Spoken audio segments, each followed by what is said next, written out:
Imagine करो एक तरफ हमारे पास अनाज हैं, मैसिव बफर स्टॉक, मतलब हम लाखों लोगों को फीड कर सकते हैं। राइट। लेकिन दूसरी तरफ न्यूज आती है कि उसी अनाज का एक बड़ा हिस्सा खुले में सड़ रहा है। ऐसा क्यों होता है? What is this paradox? आज हम इंडिया के फूड मैनेजमेंट सिस्टम की गहराई में उतरेंगे। Hey, if this helps you, hit subscribe now, comment your feedback, share to grow the channel. So let's lock in the journey together. आज की हमारी पड़ताल का टॉपिक है agriculture part 8, food management systems in India. और हमारा broad micro theme है India's food management system, challenges and reforms. बिल्कुल। तो आज का लर्निंग मैप क्या है? सबसे पहले हम फूड कॉर्पोरेशन ऑफ इंडिया यानी एफसीआई को समझेंगे, फिर सिस्टम की बड़ी प्रॉब्लम्स को देखेंगे, आखिर गड़बड़ कहाँ है। उसके बाद हम शांता कुमार कमेटी की ब्रिलियंट रिकमेंडेशंस को अनपैक करेंगे, फिर पब्लिक डिस्ट्रीब्यूशन सिस्टम पीडीएस की जर्नी देखेंगे, एंड फाइनली हम game changing idea one nation one ration card को डीकोड करेंगे। So let's start. चलिए लेट्स अनपैक दिस। सबसे पहले ये फूड कॉर्पोरेशन ऑफ इंडिया या एफसीआई है क्या? What does it do? Basically FCI Bharat सरकार की एक एजेंसी है। इसे 1964 के एक एक्ट ऑफ पार्लियामेंट के तहत 1965 में सेटअप किया गया था। ओके, 1965। हाँ, इसका मेन फंक्शन है procurement, storage, transportation, distribution and sale of food grains. समझे? ये देश का विशाल फूड मैनेजर है। एक रियल लाइफ एग्जांपल लेते हैं। सो इमेजिन करो कि एफसीआई देश का एक जायंट पेंट्री है। Nice analogy. ये किसानों से एमएसपी पर अनाज खरीदता है, व्हिच इज प्रोक्योरमेंट। राइट। उसे बड़े बड़े वेयर हाउसेज में स्टोर करता है और फिर उसे राशन की दुकानों तक पहुंचाता है, मतलब डिस्ट्रीब्यूशन, ताकि हर किसी को अफोर्डेबल रेट्स पर खाना मिल सके। कूल ना? बिल्कुल, that's the core loop. Now let's discuss this in detail. For introduction, सबसे फैसिनेटिंग बात यह है कि एफसीआई को 1965 में बनाया गया था, ग्रीन रेवोल्यूशन की सक्सेस से भी पहले। यस। उस टाइम देश में फूड स्कैरसिटी थी, तो पर्पस था अफोर्डेबल फूड रेट्स इंश्योर करना। एक्चुअली इसके बैकग्राउंड में दो मेन ऑब्जेक्टिव्स हैं। पहला, किसानों के इंटरेस्ट को सेफगार्ड करना, उन्हें उनकी फसल का सही प्राइस यानी मिनिमम सपोर्ट प्राइस एमएसपी देकर। Okay, safeguarding farmers. और दूसरा, नेशनल फूड सिक्योरिटी एक्ट के तहत देश की फूड सिक्योरिटी इंश्योर करना। तो एफसीआई का कोर लॉजिक सिंपल है, किसानों से एमएसपी पर खरीदो और पब्लिक डिस्ट्रीब्यूशन सिस्टम यानी पीडीएस के थ्रू आम जनता को अफोर्डेबल प्राइस पर सप्लाई करो। एग्जैक्टली। और इसका रियल वर्ल्ड इम्पैक्ट ये है कि ये इंडिया के फूड सिक्योरिटी नेट की रीढ़ की हड्डी है। इसी की वजह से देश में फूड स्टेबिलिटी बनी रहती है। So in conclusion, FCI is absolutely crucial, but जैसा कि हम आगे देखेंगे, ये सिस्टम कई बड़ी चुनौतियों का सामना कर रहा है। That's right. Okay, cross questioning time. So FCI was created before the green revolution. Why was that timing so important? Exactly, that was a time of scarcity. मतलब उस वक्त हमारे पास अनाज की भारी कमी थी। अच्छा।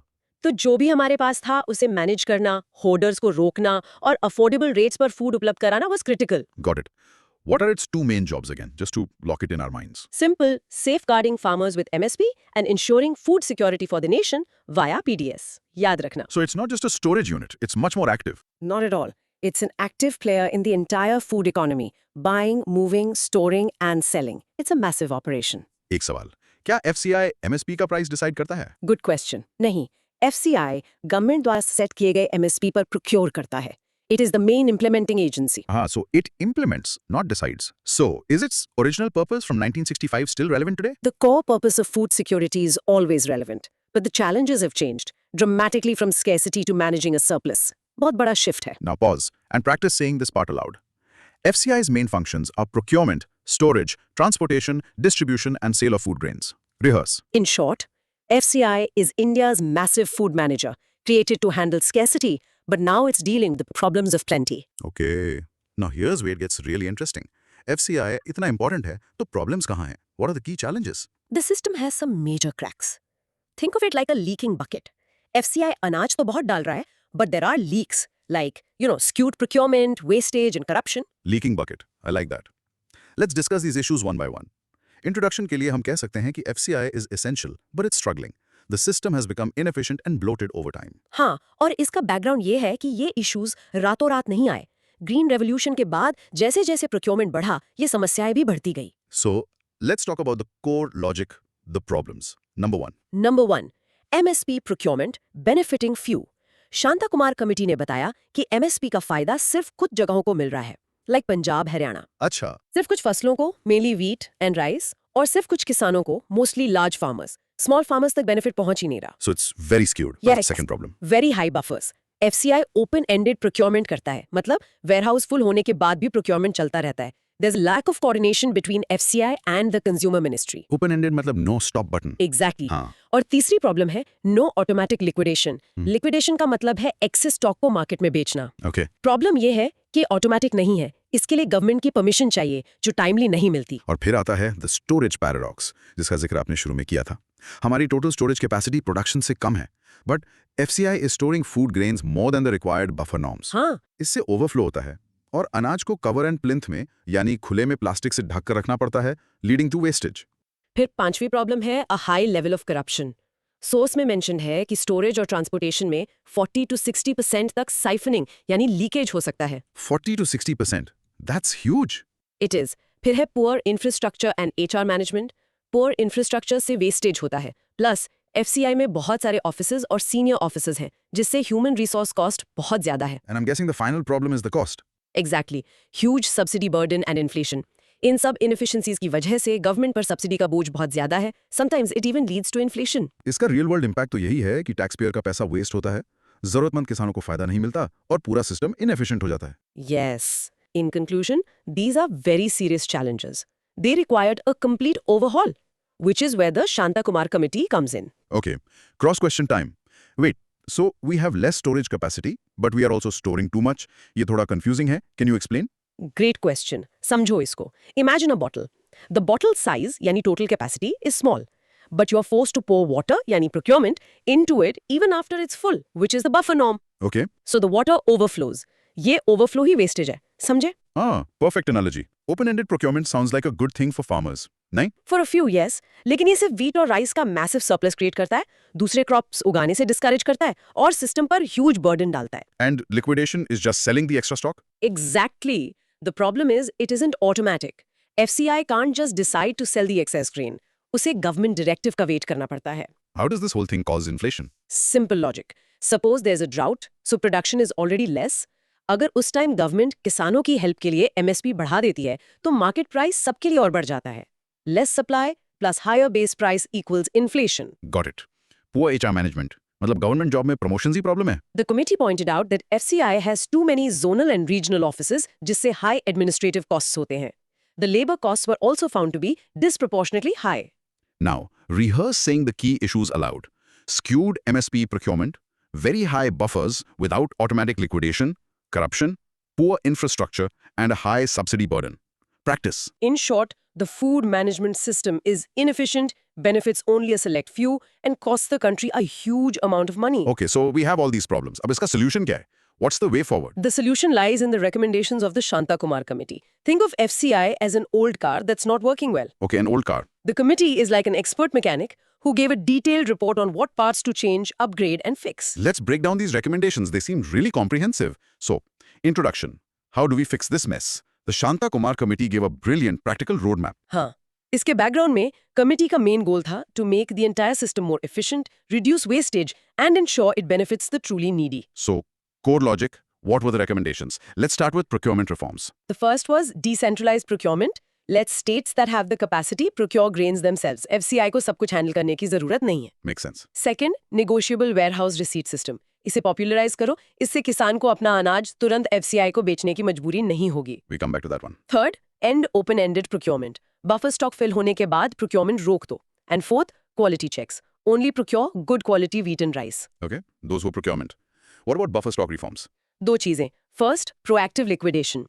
Excess stock को proactively market में बेचो, government permission का wait मत करो. Okay. Second, no harm in importing. North east India में पंजाब से अनाज भेजने के बजाय पास के म्यांमार से इंपोर्ट करना चीपर हो सकता है. ट्रांसपोर्टेशन कॉस्ट बचेगा. That's a very practical point.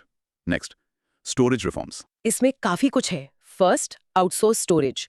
Warehousing का काम स्पेशलिस्ट्स को दो, like central and state warehousing corporations. Second, modernise storage.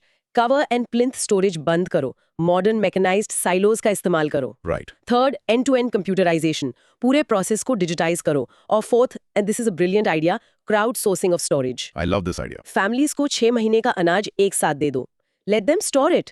इससे FCI का स्टोरेज बर्डन कम होगा. Amazing. And transportation reforms. Use containers instead of gunny bags. Use forklifts instead of iron hooks to avoid leakage. Improve security at rail points और inland waterways use करो, which are much cheaper. What about subsidy reforms? This is a big one. Huge. First, direct cash transfer या DCT. किसानों को fertiliser subsidy के लिए direct cash दो. Consumers को PDS के बदले डायरेक्ट कैश दो. Right. और second, curtail NFSA coverage. National food security act का कवरेज 66% पॉपुलेशन से घटाकर 40% करो ताकि सिर्फ मोस्ट वल्नरेबल लोगों को बेनिफिट मिले। And finally, human resource reforms. Mechanisation, labour cost कम करने के लिए मैकेनाइजेशन बढ़ाओ। रिड्यूस ऑफिसेज, जोनल और रीजनल ऑफिसेज कम करो। ऑफर वीआरएस यानी वॉलंटरी रिटायरमेंट स्कीम और टॉप लेवल पर प्राइवेट सेक्टर से स्पेशलिस्ट हायर करो। Wow, इसका real world impact though, if implemented, could save thousands of crores, reduce wastage to near zero, and make the system truly effective. बिल्कुल। In conclusion, the Shanta Kumar report is a gold mine of practical solutions. It provides a clear path forward. Cross question time. This negotiable warehouse receipt system, can you simplify it for us? बिल्कुल. Imagine a farmer stores his grain in a certified warehouse. उसे एक receipt मिलती है. That receipt is like money. Okay, he can use it to get a bank loan or sell the receipt itself to a trader later when prices are better. He's not forced to sell to FCI immediately. उसके पास choice मिलती है. Crowdsourcing storage. So my home becomes an FCI go down? Cool, na? Basically, yes. The idea is to distribute the storage burden. Instead of one giant, leaky FCI warehouse, you have millions of small, efficient family storage units. Direct cash transfer instead of PDS. Wouldn't people just spend the money on something else, not food? That's the big debate. The committee's view is that giving people choice and cash is more efficient than the current leaky system of physically handling grain. It reduces corruption and empowers the beneficiary. Reducing NFSA coverage from 66% to 40%. Sounds a bit harsh, no? The committee's logic a few years back was that India is not as poor as it used to be. The safety net should be targeted only at the most vulnerable, not 2/3 of the population. Why import from Myanmar if we have a surplus? It's about economic logic and logistics. For a state in the northeast, it can be cheaper and faster to import rice from neighboring Myanmar than to transport it thousands of kilometers from Punjab. Practice saying the 5 main reform areas allowed. Procurement, buffer stock, storage, subsidy, and HR reforms. Rehearse. In short, the committee suggested moving from a physical, centralized system to a more decentralized, cash-based, and technology-driven model. So, we've talked a lot about PDS. Let's trace its journey. How did it evolve? The PDS has a fascinating history. It started small and then became one of the world's largest food security programs. Okay, let's discuss its evolution step by step. So, for the introduction, PDS started as a system to manage scarcity, especially in urban areas. इसके background में, the initial idea wasn't highly subsidized food, but food at a fair price to counter black marketeers. Interesting. So let's trace the core logic, the evolution. Step 1, 1960s. 1960s, the beginning. It started during the food shortages of the 1960s, mainly for urban areas. It was a general entitlement. Matlab, anyone could buy from these shops. Anyone. Yes. Even the rich. Yes. फिर 1970s 80s में इसका expansion हुआ. With the Green Revolution, food production increased. The PDS was then extended to tribal blocks and high poverty areas. Right. But it was still a general entitlement. Then came 1992. 1992, revamped PDS, या RPDS. The focus shifted to blocks where a large number of poor people lived. And then the big change in 1997. 1997 targeted PDS, ya TPDS. This was a major shift. For the first time, households were divided into above poverty line, APL, and below poverty line, BPL. BPL families got grains at lower prices. Okay, targeting started here. हाँ. फिर 2000 में आया अंत्योदय अन्ना योजना, AAY. This was a step further to target the poorest of the poor within the BPL category. और उनको क्या मिला? They started getting 35 kgs of food grains at highly subsidized rates, जैसे rice at 3 rupees kg, wheat at 2 rupees kg. And then came the legal right. 2013 National Food Security Act, NFSA. This made food a legal right. It covers 2/3 of the population under 2 categories: priority households entitled to 5 kgs per person per month, and AAY households who continue to get 35 kgs per family. फिर आया COVID era. Yes. Pradhan Mantri Garib Kalyan Anna Yojana, PMGSKY. During COVID, the government gave an additional 5 kg of food grains free of cost on top of the existing 5 kg. So people were getting 10 kg per person. And what's the situation today? Today, the PMGKY has been extended for the next 5 years. अब लोगों को original 5 kg under NFSA मिलता है, but it's completely free of cost. So, the real-world impact is that PDS is a lifeline for millions, but it also faces huge challenges. बिल्कुल. In conclusion, the system has evolved from a general entitlement to a highly targeted right-based system. Cross-questioning. So, till 1992, even a rich person could buy from a ration shop. Yes, because it was a general entitlement scheme. The goal was to ensure availability at a fair price for everyone, to control market prices. What's the main difference between TPDS 1997 and NFSA 2013? TPDS was a scheme based on households, APL, BPL. NFSA made food a legal right and shifted to an individual entitlement, 5 kg per person, for priority households. The unit shifted from family to individual. So right now, people are getting 10 kg of grain per person. No, understand this carefully. During peak COVID, they got 10 kg, 5 kg paid subsidized, plus 5 kg free. Now, under the extended PMGKI, they get 5 kg per person, but it's completely free of cost. Got it. And this PDS is run by both center and state governments. Yes, the central government, through FCI, handles procurement, storage, and bulk allocation. State governments are responsible for identifying beneficiaries, issuing ration cards, and the operation of fair price shops. The system has so many challenges: corruption, leakage, targeting errors. What's being done? Reforms are happening. We're seeing decentralization, better infrastructure, and most importantly, digitization through initiatives like the Integrated Management of PDS, IMPDS, and of course, One Nation, One Ration Card. Let's practice the timeline. Say it out loud. General PDS, revamped PDS, targeted PDS, NFSA, PMGKA. Rehearse. To sum up, PDS evolved from a universal scarcity management tool to a targeted legal right, providing a crucial safety net for millions. Finally, let's talk about what seems like the biggest reform in PDS history. One Nation, One Ration Card. What problem does it solve? What's fascinating here is how it uses technology to solve three core problems. Problems of migrants, the monopoly of ration shop owners, and the issue of multiple fake cards. Let's imagine a story. A laborer from Bihar moves to Delhi for work. His ration card is from Bihar. Exactly. Pehle, he couldn't get his subsidized food grains in Delhi. He was stuck. Right. Also, back in his village, his family might be at the mercy of a powerful fair price shop owner who might discriminate or not give them their full quota. Let's dive deep into how ONRC works. Introduction. ONRC is a technology-driven system that aims to make PDS benefits portable across the country. हाँ, इसके backdrop में, the lack of portability was a huge issue for millions of internal migrants in India, denying them their food security. So the core logic, how does it solve these problems? First, empowering migrants. With ONRC, the laborer from Bihar can now walk into any fair price shop in Delhi, authenticate his identity using his Aadhaar yani thumbprint, and claim his 5 kg share of food grains. And what about his family back home? His family back in Bihar can claim their remaining share from any shop there. Problem solved. Wow. Second, breaking the monopoly. अगर local fair price shop owner discriminate कर रहा है या poor service दे रहा है, the family can now go to any other shop in a nearby village. This introduces competition and improves service. Shopkeepers को sales पर commission मिलता है, so they have an incentive to provide good service. Smart. And third, weeding out fakes. Since every transaction is authenticated through Aadhaar and digitized, it becomes very difficult to have fake or duplicate ration cards. The system can easily detect if the same person is trying to claim rations from multiple cards. The real-world impact of this single reform has the potential to empower millions, significantly reduce corruption, and make the PDS more efficient and transparent. Bilkul.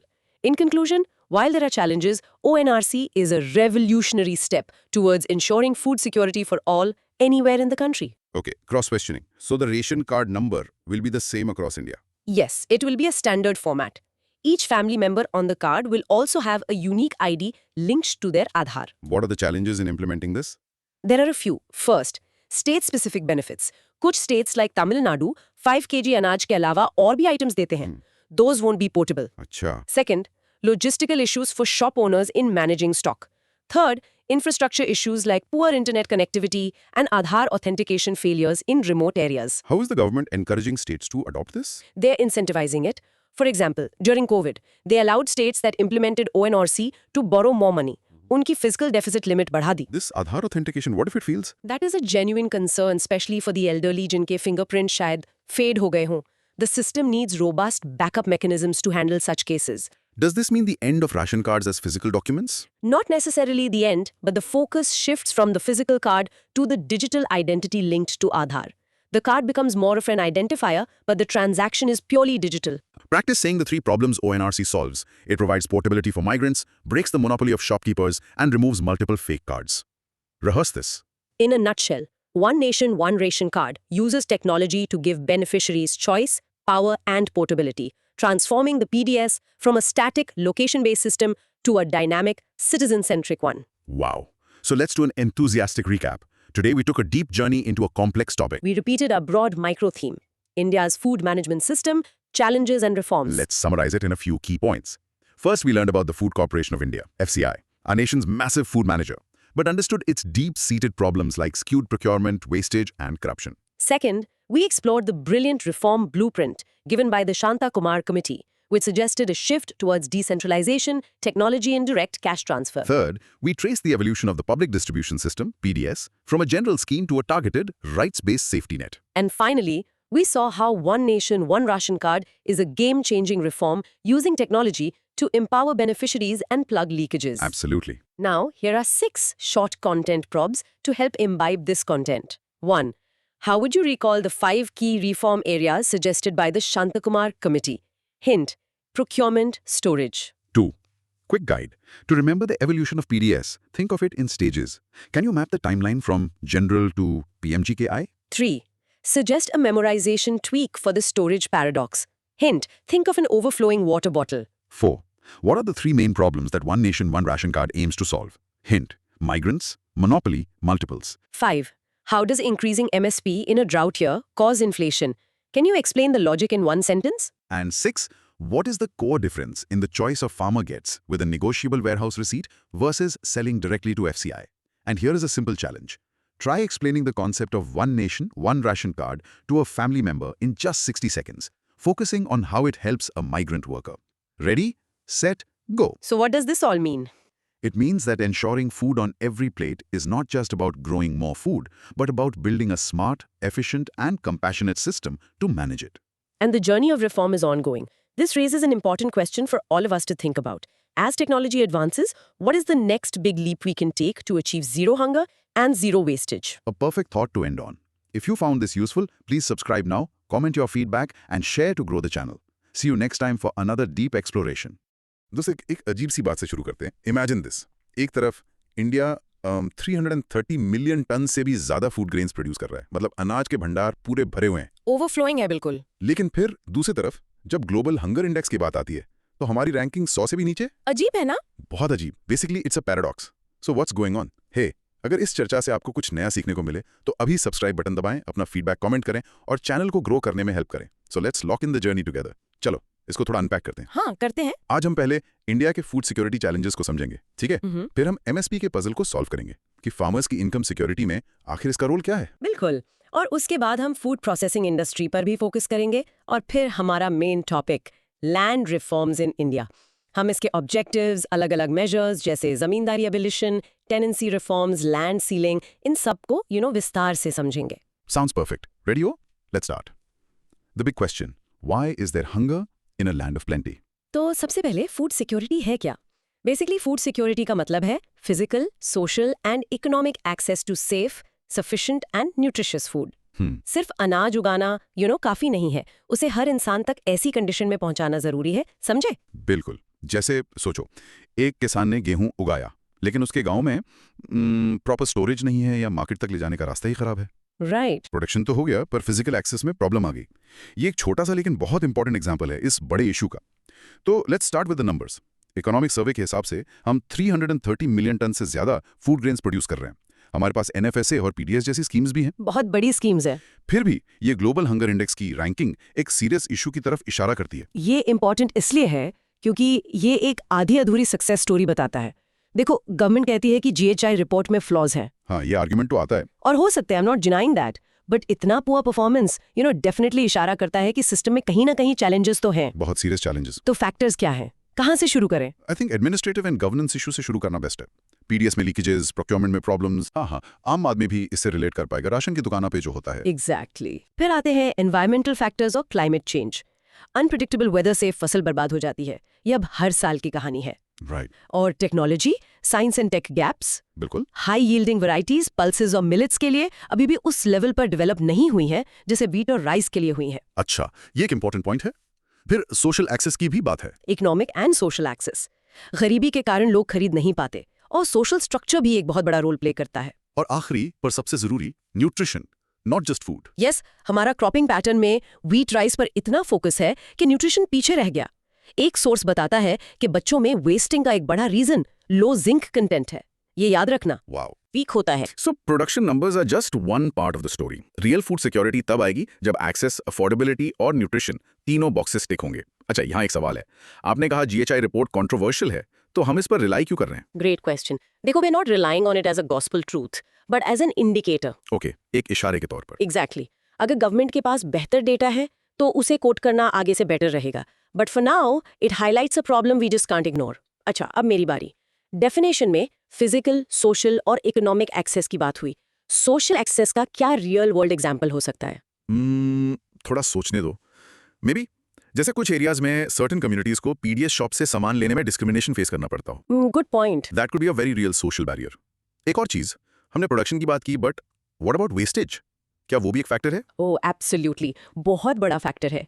Poor storage और supply chain infrastructure के कारण एक significant amount of produce waste हो जाता है। ये एक major factor है। क्लाइमेट चेंज का जिक्र हुआ, इसका एक कॉन्क्रीट एग्जाम्पल क्या हो सकता है जो फार्मर्स फेस कर रहे हैं डे टू डे लाइफ में? अरे ये तो हर साल होता है, जैसे बेमौसम बारिश से गेहूं की खड़ी फसल का खराब हो जाना, हाँ, या फिर एक्सट्रीम हीट से सब्जियों का जल जाना। ये लिटरली हर साल हो रहा है। लास्ट क्वेश्चन इस चंग से, अगर डेफिनेशन से स्टार्ट करते तो आंसर स्ट्रक्चर कैसे अलग होता? Cool question. तो हम हर चैलेंज को डेफिनेशन के पार्ट से लिंक करते, जैसे फिजिकल एक्सेस में चैलेंजेस, फिर इकोनॉमिक एक्सेस में चैलेंजेस। इससे आंसर और सिंक्रोनाइज्ड हो जाता। कूल ना? Now, pause and practice saying this part aloud. Food security means physical, social, and economic access to sufficient and nutritious food. Rehearse this. So in short, India's food security is challenged not by lack of production, but by deep-rooted issues in distribution, access, and nutrition. Okay, let's unpack this. What is MSP and why isn't it helping every farmer? ठीक है। MSP stands for Minimum Support Price. ये basically government की तरफ से एक price guarantee है for certain crops. Price guarantee. Okay. अगर market में प्राइस इससे नीचे जाता है तो गवर्नमेंट उस MSP पर फसल खरीद लेगी। इट्स एन इनकम इंश्योरेंस, समझे? बिल्कुल। सोचो, एक फार्मर ने 100 क्विंटल गेहूं उगाया। MSP है मान लो 2000 रुपए पर क्विंटल। हाँ, मार्केट में प्राइस गिरकर 1800 हो गया। आम बात है। फार्मर्स को टेंशन नहीं, क्योंकि वो गवर्नमेंट को 2000 रुपए में बेच सकता है। That's MSP in action. MSP हमेशा न्यूज में रहता है, स्पेशली फार्मर प्रोटेस्ट के टाइम पर ये है क्या और इसका पर्पस क्या है? चलो देखते हैं। देखो, MSP को इंट्रोड्यूस किया गया था to ensure farmers get a minimum price for their produce. इससे एक सेफ्टी नेट मिलता है और प्रोडक्शन भी बूस्ट होता है। It's a tool for income security. तो ये इनकम सिक्योरिटी देता कैसे है? What's the logic? पहला तो प्राइस गारंटी। सही प्राइसेस इंश्योर करते हैं कि फार्मर्स को लॉसेस ना हो। ठीक है। दूसरा, मार्केट इन्फ्लुएंस। जब MSP बढ़ता है तो जनरली मार्केट प्राइसेस भी बढ़ते हैं। अच्छा, ये एक इनडायरेक्ट इफेक्ट है। यस। और तीसरा, diversification potential. Theoretically government MSP के थ्रू दूसरी क्रॉप्स को प्रमोट करके लॉन्ग टर्म इनकम सिक्योरिटी ला सकती है। ओके, बट यहाँ आती है अहम बात, why isn't it reaching everyone?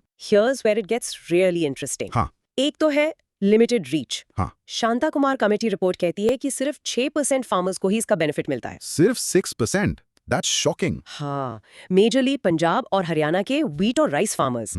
फिर आते हैं procurement issues. Open ended procurement सिर्फ व्हीट और राइस के लिए है। ओके। और गवर्नमेंट प्रोक्योरमेंट सेंटर्स हर जगह आसानी से एक्सेसिबल नहीं है, स्पेशली फॉर स्मॉल फार्मर्स। एक और प्रॉब्लम है अवेयरनेस गैप। लोगों को पता ही नहीं है। बहुत सारे फार्मर्स को MSP के बारे में ठीक से पता ही नहीं है। फिर कैलकुलेशन मेथड पर भी विवाद है। और आखिर में इंफ्रास्ट्रक्चर डेफिसिट, प्रॉपर स्टोरेज और प्रोक्योरमेंट फैसिलिटीज की कमी। So, on paper, MSP is a brilliant idea. But on the ground, its benefits are cornered by a few crops, in a few regions, by a few farmers. ये 6% वाला data काफी बहुत shocking है। इसका मतलब 94% farmers are on their own. Largely yes, बिल्कुल। They depend on APMC mandis and private traders, जहां prices बहुत वॉलेटाइल होते हैं। That's the harsh reality. अच्छा, मेरा एक सवाल है, अगर MSP का बेनिफिट सब तक नहीं पहुंच रहा तो इसका सोल्यूशन मार्केटिंग रिफॉर्म्स जैसे E-NAM में है या MSP को लीगल गारंटी बनाने में? थोड़ा सोचने वाला सवाल है। देखो, मुझे लगता है दोनों जरूरी हैं। मार्केटिंग रिफॉर्म से बेटर प्राइस डिस्कवरी होगी, राइट। और लीगल गारंटी से एक सेफ्टी नेट बनेगा। इट्स नॉट एन ईदर और सिचुएशन, आई थिंक। दोनों चीजें साथ में चलनी चाहिए। हमने ओपन एंडेड प्रोक्योरमेंट की बात की, इसका क्या मतलब है? एग्जैक्टली इसका मतलब है कि गवर्नमेंट व्हीट और राइस के केस में जितना भी फार्मर लाता है वो सब MSP पर खरीद लेती है, विदाउट एनी लिमिट। हाँ, विदाउट एनी लिमिट। ठीक है। ये चीज दूसरी क्रॉप्स के लिए नहीं होती। वहाँ कोटाज होते हैं। तो क्या हम ये कह सकते हैं कि MSP के कारण ही फार्मर्स व्हीट और राइस से आगे नहीं बढ़ पा रहे हैं? एग्जैक्टली। यही तो मेन पॉइंट है। जब एक क्रॉप पर गारंटीड इनकम है तो दूसरी मोर रिस्की क्रॉप्स पे शिफ्ट करना बहुत डिफिकल्ट हो जाता है। This effects crop diversification negatively. तो अगर इसका सोल्यूशन लिखना हो, मान लो किसी स्टूडेंट को, तो क्या पॉइंट्स होंगे? डेफिनेटली प्रोक्योरमेंट इंफ्रास्ट्रक्चर को एक्सपैंड करना, नंबर 1। नंबर 2 अवेयरनेस बढ़ाना, और MSP को C2+50% यानी स्वामीनाथन फॉर्मूला के करीब लाना। ठीक है। Plus marketing reforms like APMC reforms, इन सबको एक साथ करना होगा। Okay, practice this. MSP is a government price guarantee, but its benefits are limited to a few crops, regions, and farmers. Rehearse. In short, MSP is a crucial but flawed safety net. Its structural problems prevent it from ensuring universal income security for farmers. Okay, time for the main event. What are land reforms and why did India need them so desperately after independence? Land reform, simply put, इसका मतलब है agrarian structure में changes लाना through direct government intervention. Okay, direct intervention. हाँ, मतलब जमीन की ownership, उसके यूज और उससे जुड़े रूल्स को बदलना to make the system more fair and productive. इसको एक कहानी से समझते हैं। इमेजिन एक फार्मर, रामलाल। ठीक है। उसके पुरखे सदियों से जमीन पर खेती कर रहे हैं, पर जमीन का मालिक एक जमींदार है जो शहर में रहता है। Absentee landlord. हाँ, रामलाल को अपनी फसल का 75% हिस्सा रेंट में देना पड़ता है और बेगार यानी फ्री लेबर भी करना पड़ता है। इन्वेस्टमेंट के लिए उसके पास कुछ नहीं बचता। This was a system land reforms wanted to change. बिल्कुल। Before independence the land tenure system, zamindari, ryotwari, mahalwari, ये सब हाईली एक्सप्लॉइटेटिव थे। रेंट स्काई हाई थे और फार्मर्स गरीबी में फंसे हुए थे। लैंड रिफॉर्म्स सिर्फ एक इकोनॉमिक पॉलिसी नहीं थी, they were a promise of social justice. और इस एक्सप्लॉयटेशन का सीधा असर एग्रीकल्चर पर पड़ा होगा। ऑब्वियसली फार्मर्स के पास इन्वेस्टमेंट के लिए पैसा ही नहीं था, सो प्रोडक्टिविटी गिरी। इंडिया, एक agriculturally rich country, food imports पर डिपेंडेंट हो गया। और लैंड रिकॉर्ड्स का भी तो कोई प्रॉपर सिस्टम नहीं था जिससे और एक्सप्लॉयटेशन होता था। राइट। तो लैंड रिफॉर्म्स के 3 मेन ऑब्जेक्टिव्स थे, ये याद रखना। Okay. 1. Ensuring equity and social justice, जमीन का fair distribution. 2. Reducing exploitation, high rents और फोर्स्ड लेबर को खत्म करना। एंड 3. Increasing agri productivity. मतलब फार्मर्स को लैंड ओनरशिप देकर उन्हें इन्वेस्टमेंट के लिए मोटिवेट करना। Precisely. और इन ऑब्जेक्टिव्स को अचीव करने के लिए 5 बड़े स्टेप्स लिए गए। हाँ, सबसे पहला, abolition of intermediaries, zamindari system को अबॉलिश किया गया। the biggest step. दूसरा, टेनेंसी रिफॉर्म्स, रेंट को रेगुलेट किया, टेनेंट्स को सिक्योरिटी दी। Important. तीसरा, सीलिंग ऑन लैंड होल्डिंग्स, एक लिमिट लगा दी गई कि एक इंसान कितनी जमीन रख सकता है। चौथा। रीऑर्गेनाइजेशन ऑफ एग्रीकल्चर, इसमें लैंड कंसोलिडेशन और कोऑपरेटिव फार्मिंग को प्रमोट किया। और आखिर में land titling and registration, clear land records बनाए गए। ये सब बहुत जरूरी था। और देखो, ऑल्दो इम्प्लीमेंटेशन में बहुत चैलेंजेस आए, जहां भी लैंड रिफॉर्म्स ठीक से इम्प्लीमेंट हुए, वहां पॉवर्टी कम हुई और सोशल स्ट्रक्चर में पॉजिटिव बदलाव आए। एक सवाल, हाँ। डायरेक्ट इंटरवेंशन का क्या मतलब है यहाँ? How is it different from say giving a subsidy? Good question. Subsidy एक इनडायरेक्ट सपोर्ट है। डायरेक्ट इंटरवेंशन का मतलब है सीधा ओनरशिप लॉज को बदलना, जमीन की हदबंदी यानी सीलिंग करना और लैंडलॉर्ड टेनेंट के रिलेशनशिप को लीगली रीडिफाइन करना। It's a structural change. हमने 3 ऑब्जेक्टिव्स की बात की, इनमें से आपके हिसाब से सबसे जरूरी कौन सा था पोस्ट इंडिपेंडेंस इंडिया के कॉन्टेक्स्ट में? I think equity and social justice. क्यों? क्योंकि एक्सप्लॉयटेशन इतना गहरा था कि बिना सोशल जस्टिस के इकोनॉमिक ग्रोथ पॉसिबल ही नहीं थी। वो फाउंडेशन था। पहले इंसान को उसकी डिग्निटी तो मिले। जमींदारी सिस्टम अबॉलिश करना इतना जरूरी क्यों था? क्या सिर्फ रेंट कम नहीं कर सकते थे? नहीं, क्योंकि जमींदार सिर्फ एक रेंट कलेक्टर नहीं था, वो एक पूरा फ्यूडल पावर स्ट्रक्चर था जिसमें बेगार, इलीगल एक्सट्रैक्शन और सोशल ऑपरेशन शामिल था। सिर्फ रेंट कम करने से वो पावर स्ट्रक्चर नहीं टूटता, उसको जड़ से उखाड़ना जरूरी था। ये 5 मेजर जो बताए गए, क्या ये सब एक साथ ठीक से इंप्लीमेंट हुए? बिल्कुल नहीं। यही तो इसकी सबसे बड़ी चैलेंज थी। जमींदारी एबोलिशन तो काफी हद तक हो गई, बट टेनेंसी रिफॉर्म्स और लैंड सीलिंग का इम्प्लीमेंटेशन बहुत अनइवन था। अलग अलग स्टेट्स में अलग अलग रिजल्ट्स मिले। एक और चीज, लैंड टाइटलिंग इतना लेट क्यों मेंशन किया गया? पॉइंट नंबर 5 पे, क्या ये पहले नहीं होना चाहिए था? Ideally yes, but absence of land records ही तो प्रॉब्लम थी। रिकॉर्ड होते तो प्रॉब्लम ही क्या थी? इसीलिए बाकी रिफॉर्म्स के साथ साथ लैंड रिकॉर्ड्स को ठीक से बनाना एक पैरेलल और बहुत जरूरी प्रोसेस था। विदाउट रिकॉर्ड्स कोई भी रिफॉर्म इंप्लीमेंट करना इम्पॉसिबल था। Land reforms aimed for equity, reduced exploitation, and increased productivity through measures like abolishing zamindari and land ceilings. In short, land reforms were a foundational attempt to dismantle an exploitative colonial agrarian structure and build a more equitable and productive agricultural economy. Let's get into the first big move, getting rid of the middleman, the zamindars. This was the first and most universally implemented reform. Idea बहुत simple था, remove the zamindar and bring the actual tiller of the land into direct contact with the state. ठीक है. The main cause of stagnation in Indian agriculture was seen as exploitation by zamindars. इसीलिए first 5-year plan में इसको priority दी गई. हाँ, और on paper it was a huge success. Official documents claim करते हैं कि by the end of the first 5-year plan, intermediaries were almost completely abolished. Wow, Around 2 crore tenants को direct relationship में लाया गया state के साथ. that's a huge number. It is, but here's the catch. Implementation में बहुत loopholes थे. जैसे कि सबसे पहले एब्सेंस ऑफ लैंड रिकॉर्ड्स, पता ही नहीं था कि कौन सा किसान किस जमीन पर है, इससे बहुत कंफ्यूजन हुआ। right. दूसरा, लीगल डिलेज, जमींदार्स ने लॉज को कोर्ट्स में चैलेंज किया जिससे बहुत डिलेज हुए। और तीसरा सबसे बड़ा loophole, the personal cultivation loophole. Laws ने जमींदार्स को पर्सनल कल्टिवेशन के लिए जमीन रखने की इजाजत दी। उन्होंने इसका फायदा उठाकर बहुत सारी जमीन अपने पास ही रख ली। अच्छा, हाँ, फिर शुरू में सीलिंग लिमिट्स इतनी अच्छी थीं कि लार्ज एस्टेट्स फिर भी बच गए, और आखिर में बेनामी ट्रांसफर्स। जमींदार ने जमीन अपने रिश्तेदारों के नाम पे ट्रांसफर कर दी to avoid the ceiling. So zamindari system as an institution was abolished, but the old zamindars often transformed into big landowners. Exactly power structure ने अपना नाम बदल लिया पर पूरी तरह से गायब नहीं हुआ। लेकिन जैसा हमने पहले कहा, states with strong political will जैसे केरला और वेस्ट बंगाल, वहां इम्प्लीमेंटेशन बहुत स्ट्रॉन्गर और इफेक्टिव था। ये पर्सनल कल्टीवेशन वाला लूपहोल काफी स्मार्ट लग रहा है। इससे आम किसान पर क्या असर पड़ा? इससे आम किसान जो सदियों से उस जमीन पर काम कर रहा था, उसे इविक्ट कर दिया गया। The owner became the tenant on paper, और फिर जमींदार ने उसे पर्सनल कल्टीवेशन के नाम पर निकाल दिया। ट्रैजिक है ना?